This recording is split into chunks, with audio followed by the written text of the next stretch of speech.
ரூபாய் 7 கோடி கொள்ளையடிக்கப்பட்ட கார் என்பது பறிமுதல் செய்யப்பட்டிருக்கிறது. சித்தூர் அருகே இந்த கார் பறிமுதல் செய்யப்பட்டிருப்பதாக தகவல் வெளியாக இருக்கிறது. விவரங்களோடு செய்தியாளர் பாரதி ராஜா இணைந்திருக்கிறார். பாரதி ராஜா, வணக்கம். இப்ப கார் பறிமுதல் செய்யப்பட்டிருக்க நிலையில யாரேனும் கைது செய்யப்பட்டிருக்காங்களா? இந்த கொள்ளை சம்பவம் தொடர்பான தகவல்களையும் பகிர்ந்துக்கோங்க.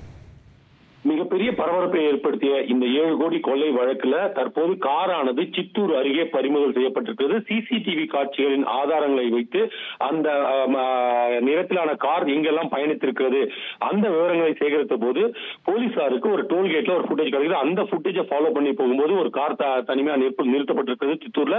அதை பெங்களூரு சிசிபி போலீசார் மீட்டிருக்காங்க. அப்போது மீட்கப்பட்ட அந்த கார்ல எந்த பணமும் இல்லை அப்படின்ற தகவல் வெளியாயிருக்கு.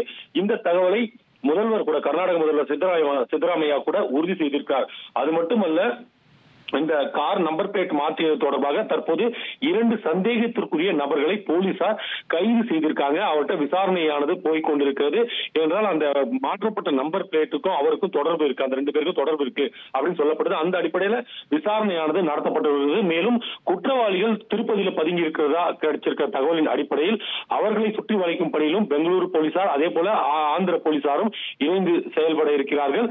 ஏற்கனவே அதற்கான நடவடிக்கை மேற்கொள்ளப்பட்டு வரும் நிலையில இன்னும் சற்று நேரத்தில் குற்றவாளிகள் கைது செய்யப்பட்டு விடுவார்கள் என்ற தகவல் போலீஸ் வட்டாரங்களிலிருந்து தெரிய வருகிறது.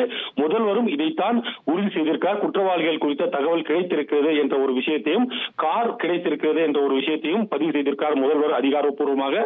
அதே போல பணத்தை பொறுத்த மட்டும் எங்கே பதுக்கி வைத்திருக்கிறார்கள் என்ற தகவல் தற்போதைக்கு கிடைக்கப்பெறவில்லை. அதையும் போலீசார் விசாரணை நடத்தி வருகிறார்கள்.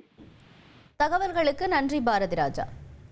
உங்கள் தந்திவன் தொலைக்காட்சியில் கர்ணன் தினமும் இரவு 7 மணிக்கு காண தவறாதீர்கள்.